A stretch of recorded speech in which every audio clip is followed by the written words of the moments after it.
I am Andrea Bates, Watershed Planning Manager for the Watershed Protection Department.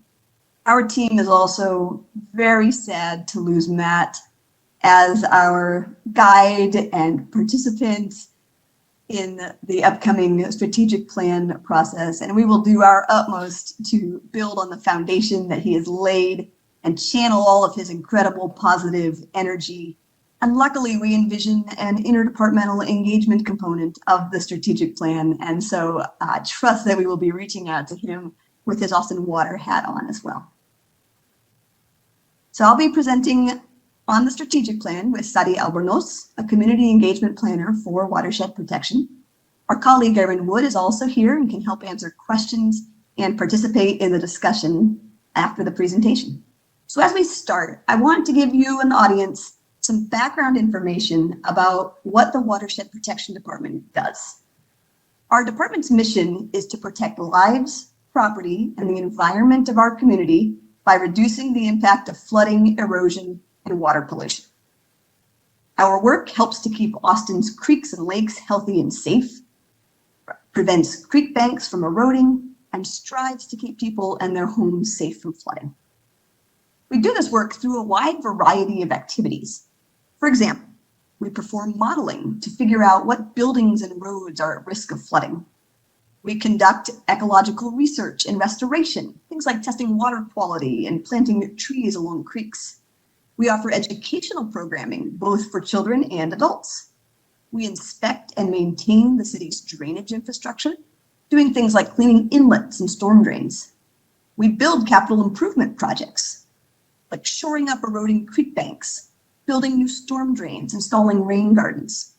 We carry out floodplain buyouts to help people move away from flood-prone areas. And we write regulations that prevent pollution, excessive stormwater runoff, and development in unsafe areas. Our department prioritizes the projects that we do using what we call a worst first methodology. That means that we assign scores to known problems around the city, areas where we know there's flooding, erosion, or poor water quality. And the problems with the highest scores are prioritized to get fixed first.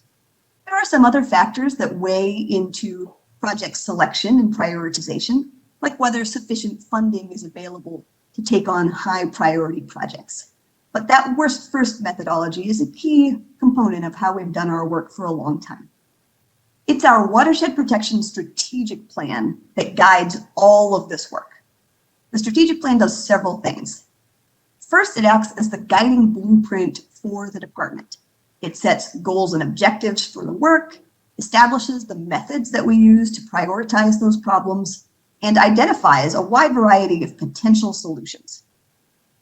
Second, the plan provides a framework for evaluating future programs, projects, and regulations, as well as measuring our success towards achieving the goals and objectives that the department sets.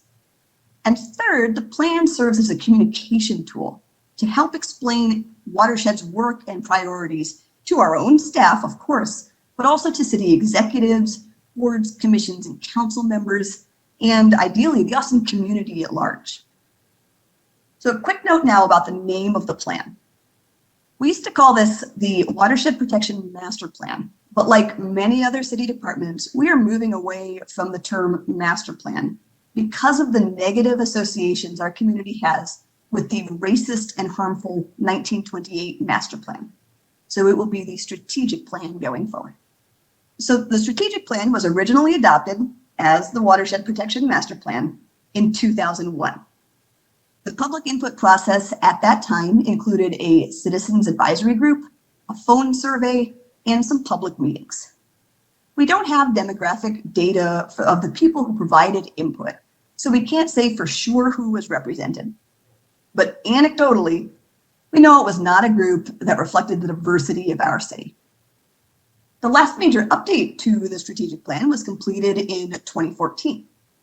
That update incorporated revised data and prioritization methodologies. So it was on the technical side. There was not a new public input process or any updates to the goals and objectives in the plan. So now we are preparing for a comprehensive revision of the strategic plan. because at the 20th anniversary of the original plan, it's definitely time to re-engage the community and update the plan to address both the city's and the department's current challenges. So in general, the purpose of the update is to learn about the community's values as relate to Watershed, reevaluate our current plan's guiding principles and incorporate new principles that should guide our work, update the goals, objectives, and prioritization methods that are the heart of the current plan, and set targets and create systems to track our progress going forward, with fundamentally our goal of making this plan an adaptive and living document. So it doesn't need to be 20 more years before we go back and tweak it and continue to refine what it says. We're very excited about undertaking a comprehensive community engagement process to inform this strategic plan update, which we're going to talk about tonight. But we also recognize that we have heard a lot from community members through engagement on specific topics over the last 10 years or more. So we will build on what we've heard during recent initiatives like the Watershed Protection Ordinance, the Green Infrastructure Working Group, and the Flood Mitigation Task Force. We'll also capture what we hear through project-specific or neighborhood-specific engagement and the more informal conversations our staff have with community members every day. We have three main goals for the strategic plan update. First, that the resulting plan will reflect community values, the goals, priorities, knowledge, and experience of the Austin community as a whole. Second, we want this plan to incorporate equity and climate resilience. We want to advance racial equity in all departmental operations and achieve equitable watershed outcomes for all Austinites. We also want to incorporate climate adaptation into the plan to help increase the community's resilience to the impacts of climate change.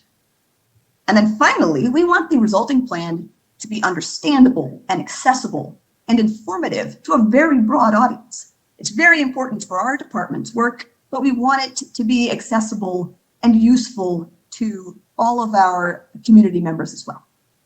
As I mentioned, my colleague Sari will now describe our proposed community engagement process. Hi there.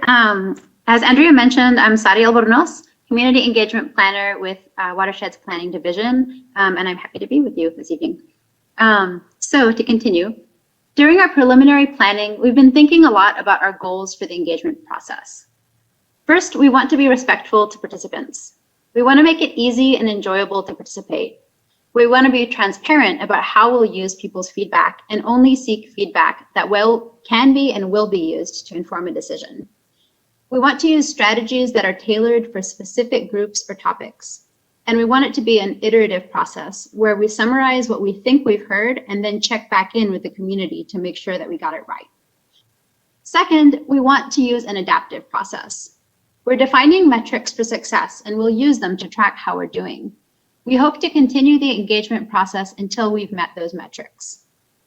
We want to adapt to the challenges and constraints caused by the COVID-19 pandemic and any other emergent events or conditions that could occur, including the long-term impacts to our community. And we want to coordinate and collaborate with other city departments on community engagement whenever possible. Finally, we want the process to focus on building relationships and trust, especially with historically underserved groups and groups impacted by negative watershed outcomes. And we want to create engagement practices that can be used beyond this particular planning process. One aspect of our community engagement plan that we've included to make our process more equitable is the fact that we're prioritizing seeking input from certain groups. Past watershed strategic planning efforts have not explicitly prioritized engaging people of color, low-income communities, and other groups that are statistically more likely to experience negative quality of life outcomes in Austin. For this strategic plan update process, we'll dedicate extra time and resources toward engaging groups whose voices have been excluded from past planning processes. Our community engagement process will prioritize three groups, which I'll talk through in more detail in the next couple slides. First, residents who have been systematically marginalized from or denied a full opportunity to participate in past planning and decision-making processes, even if that has been unintentional, and/or who are more likely to experience negative quality of life outcomes. Second, residents, including renters, homeowners, and people experiencing homelessness, who have experienced or are at an increased risk of experiencing impacts of negative watershed outcomes. So that's flooding, erosion, and water pollution.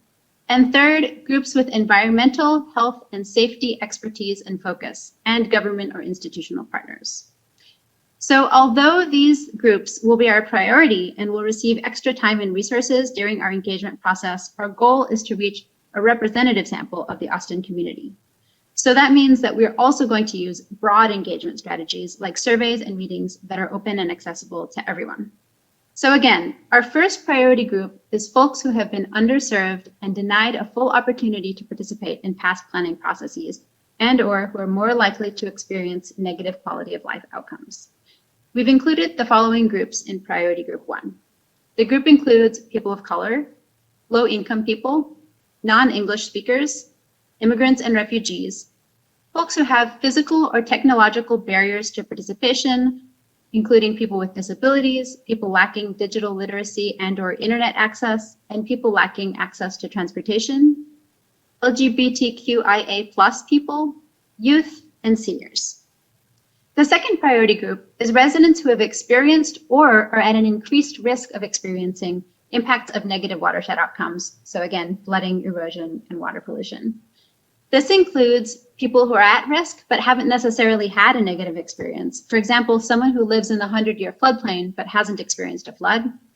Those who have experienced negative impacts, for example, someone who has experienced a flood event or someone who's experiencing severe erosion on their property, or people who swim, paddle, or fish in bodies of water that are impacted by significant pollution or harmful algal blooms. And also people who have experience with a watershed solution, for example, buyouts or infrastructure projects, and might have helpful input for us about the impact that those solutions have had on their lives. Finally, our third priority group is organizations that work on issues related to the environment, community health, and public safety. We're interested in talking with these groups because of the relevant experience they bring and because of their networks of folks interested in and impacted by our department's work. We've listed examples here, and it's not a comprehensive list. We're going to continue to build this list out as we prepare for our engagement process. We're especially interested in groups or organizations that fall into either of priority groups 1 or 2, as well as this priority group. So groups on this list include environmental advocacy groups, professional organizations, community health and public safety advocacy groups, other government entities, and then faculty with relevant experience at local universities. So our draft community engagement plan includes a wide variety of strategies, including a lot that Watershed has not tried before, but that we've learned are best practices for inclusive and equitable engagement. Some of these strategies are focused on collecting qualitative information. Some are about getting the word out about our update process through strategic marketing and outreach, and some have to do with seeking guidance from community advisory bodies. Because we'll be prioritizing certain stakeholder groups, we'll use more tailored strategies for those groups, strategies that require more time and more resources to carry out. But like I said before, we also want to hear from everyone, so we'll use broader strategies that will ensure that we can reach the entire community as well. The strategies that we plan to use for our priority groups include a compensated cohort of community ambassadors, partly modeled off of the work that the Office of Sustainability did with their climate equity plan, compensated focus groups, and then also participating in meetings and events of communities where our priority stakeholders are represented. Broader strategies accessible to all stakeholders will include surveys, a virtual open house event, an online educational event, partnerships with council members, paid advertisements, a website and web-based communications, seeking environmental commission input, and commissions and council review. So I just mentioned seeking input from the Environmental Commission, this body. So we would like to invite you and request that you play a role as a community advisory body for us during the strategic plan process. We would really like to seek your input throughout the update process, in addition to seeking your approval for the updated plan at the end. And we'd like to talk to you about how you'd like to be involved in this process. So we'll have a little bit of time for a discussion about that at the end of this presentation. So please be thinking about that. Our plan is to reach stakeholders via diverse platforms such as quality of life commissions, advocacy groups, social service organizations, and standard and social media. And I did want to mention that I watched the recording of the previous Environmental Commission meeting and noticed that one of the commissioners had asked a question about how Watershed has been reaching out, through what channels Watershed has been reaching out to historically underserved or underrepresented populations. And so I did want to mention that this list that we're building of these diverse platforms for reaching folks is a place where some of those outlets are listed out more specifically. And so if anyone would like to see that list, we'd be happy to share it. And if anyone has anything to add to that list that we might be missing, that would be wonderful. We'd appreciate it because we're trying to continually grow that list as we get closer to launching engagement. Our plan is to divide the community engagement process into 3 phases. The objective of phase 1, as we are envisioning it, is to gather community input and answer our research questions using a broad range of strategies. Phase 1 will be followed by a period of behind-the-scenes synthesis work. Then we'll begin phase 2. The objective of phase 2 is to evaluate how effectively we translated what we heard from the community during phase 1 into planned content. Also, we'll gather input on community priorities for the issues and strategies that we identified during phase 1. After phase 2, there will be another behind the scenes period where we actually write the plan. And after that, we'll launch phase 3, the objective of which will be to present the draft plan to the community, gather their reactions to the content, and then finalize the plan for adoption. So now I'm going to turn it back over to Andrea to talk about our plan for internal engagement. So we are pairing this community engagement process with a robust approach to internal engagement as well. And in thinking about what that will look like, we have thought a lot about goals for internal engagement and how best to involve Watershed staff. We realize that many of our goals for internal engagement are actually the same as they are for community engagement. So first, we want to have an inclusive internal process as well. We want to learn and draw from the experience and expertise of all Watershed staff. And to do that, we want to make it easy and enjoyable to contribute input and to use the most appropriate strategies and tools for the specific groups or topics we're trying to work with. For example, we know that field operations staff interact with community members every day. We want to harness their expertise as part of the planning process. But we recognize that in the past, there have been barriers to participation by field operations staff in department-wide initiatives. And we are working actively with Watershed leadership to address those barriers and enable meaningful participation. We want to support staff who are interested in volunteering at community engagement events by providing trainings and incentives if we can. And we want to include other city staff as well in order to be able to collaborate to address community concerns and objectives that go beyond Watershed, that involve multiple departments. Second, just like with community engagement, we want to be transparent and respectful to our internal participants. This includes being transparent about how their feedback is being used, how community feedback is being used, and then only seeking feedback internally when it will be useful to inform a decision. We are going to seek consensus, but part of being transparent and respectful is a commitment to resolve conflicts and make decisions where we can. So we want the planning process to enable that because we expect to have some challenging conversations. And we will keep our Watershed staff informed with updates about the results of engagement, volunteer opportunities, and our progress overall. We are proposing a teams-based approach to internal engagement with 4 cross-departmental teams: the engagement strategy team, a steering committee, a technical advisory group, and a field operations team.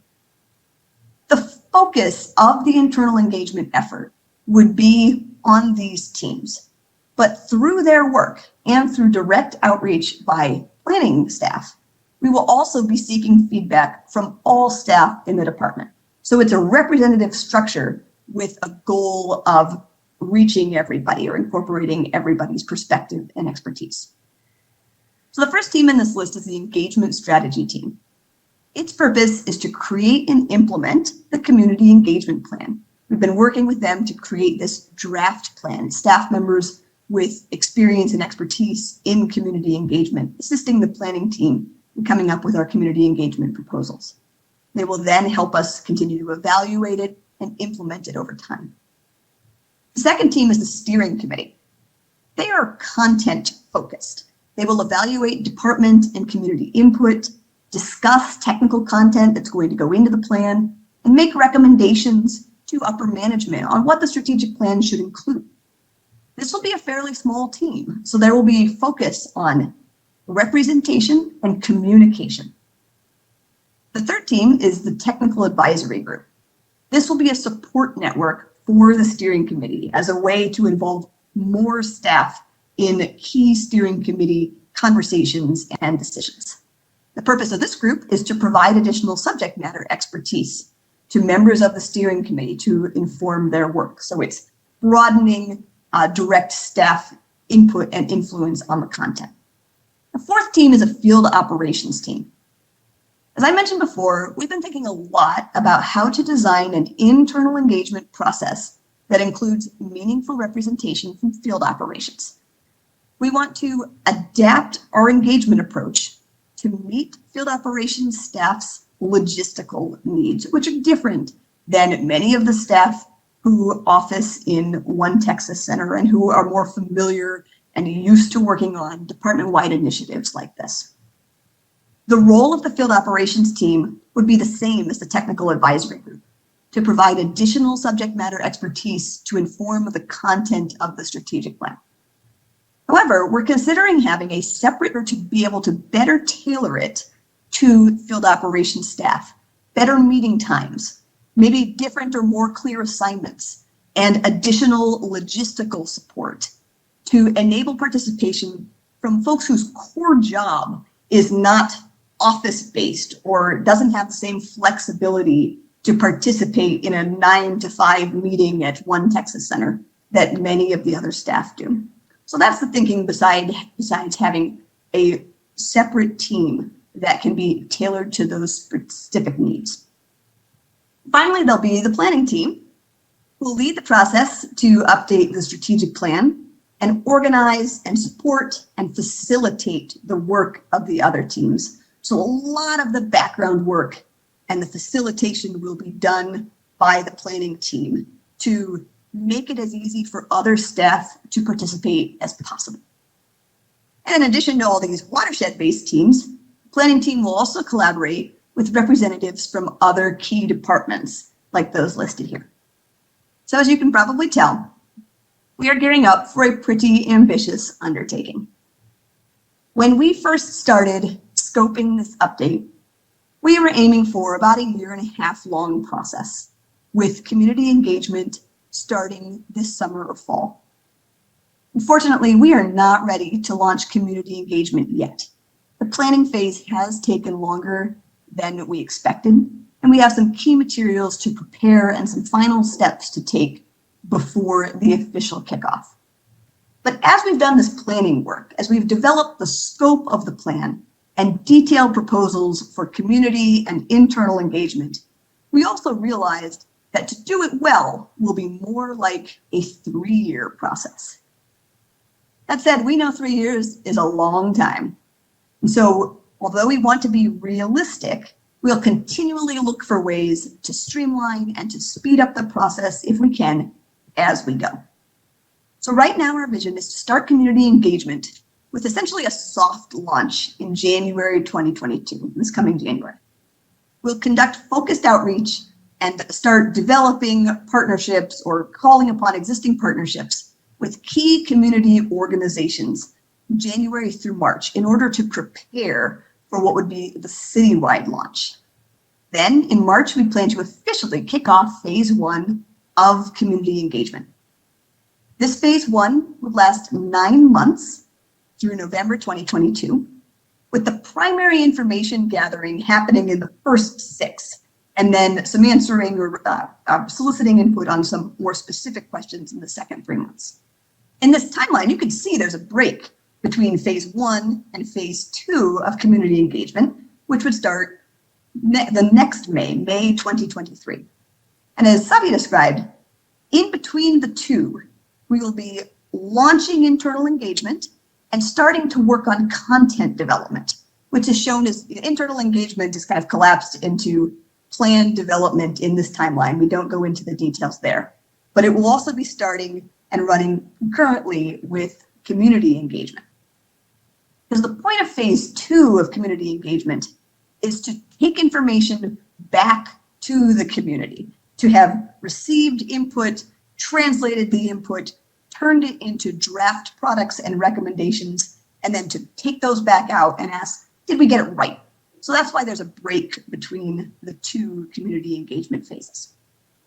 So we check back in with the community on our preliminary products, and we keep doing internal engagement and keep working on plan development as we go through all of the different components that would be included in the updated strategic plan.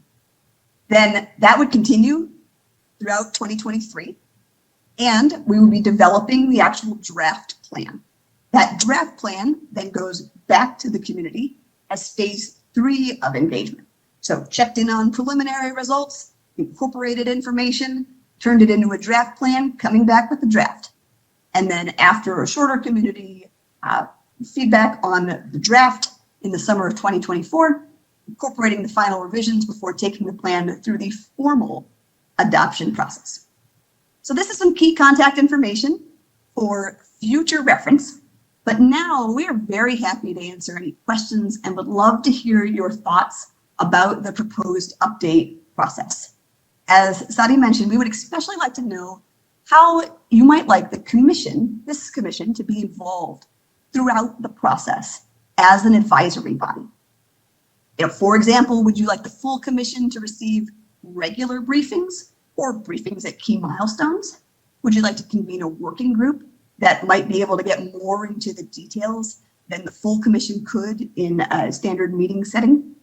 We're excited to hear your ideas tonight and can continue the conversation and build that out as we get closer to the launch of community engagement. Thank you very much for your time tonight.